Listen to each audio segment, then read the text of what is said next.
Property Law Pas FM bersama Erwin Kalau dari Erwin Kalau & Co. Property Lawyers. Mitra bisnis Pas FM dimanapun berada, jumpa lagi dengan saya Erwin Kalau dalam acara Property Law. Kali ini kita akan menanggapi satu penanya dari Ibu Ida ya. Ini ada di daerah Jawa Barat, Depok ya. Jadi kasusnya begini, beliau sudah membeli satu rumah 15 tahun yang lalu dengan cara mencicil, tapi cicilannya memang belum lunas. 15 tahun yang lalu itu dia membeli rumah dengan perjanjian PPJB. Namun setelah itu proyeknya mangkrak, tiba-tiba pada saat ini proyek itu mau diteruskan.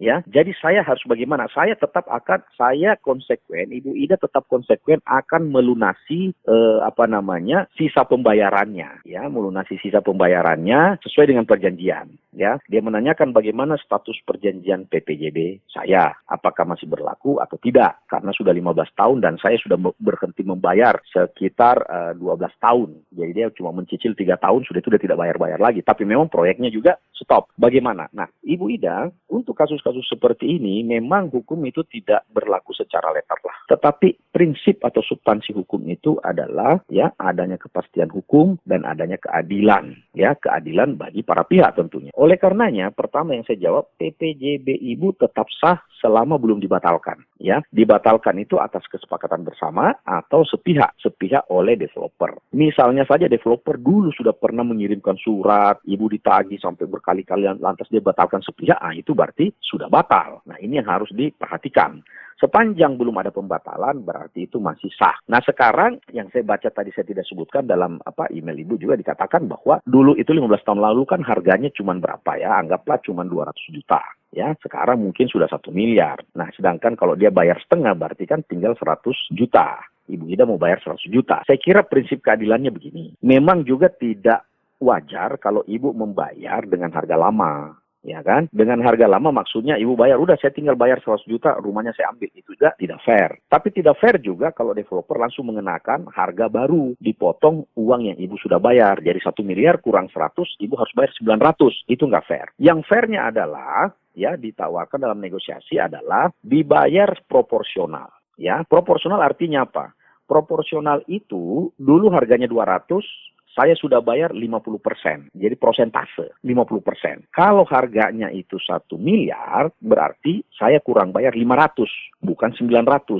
Ya, prosentase. Ya, saya membayar berarti 50% dari harga baru. Jadi bukan sisa harga itu. Itu yang paling fair. Nah, langkah selanjutnya adalah tentunya kalau misalnya sudah langsung bisa di-AJB-kan, di-AJB-kan. Kalau tidak berarti PPJB-nya harus di-adendum, ya, di-adendum, diperbaharui, ya, di-update sesuai dengan ketentuan yang ada. Apakah Ibu mau bayar lunas atau mau bertahap lagi dan kapan AJB-nya? Apakah sertifikatnya sudah ada, sudah pecah, lantas bisa di-AJB-kan? Kalau bisa sudah ada sertifikatnya, sudah dipecah, ya udah langsung di-AJB-kan aja. Ibu bayar 50% dari sisa itu. Nah, yang terakhir adalah bagaimana penentuan harga baru, ya kan harus fair juga, tidak bisa juga developer secara sepihak seenaknya membuat harga-harga baru. Harga ini kan sebenarnya sesuatu yang gampang dibuktikan, ya.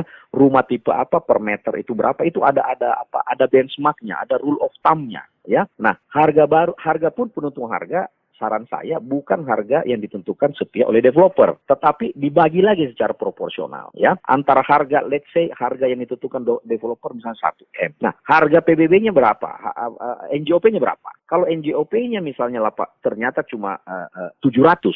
Ya, 700 ditambah 1 M bagi 2, itu yang fair. Jadi kita semua mengambil dari sisi perhitungan pemerintah dan developer. Misalnya 700 NJOP. Kita mau pakai NJOP atau pakai harga ini? Ya, fairnya adalah proporsional. 1 miliar tambah 700 bagi 2. Itulah harga wajar.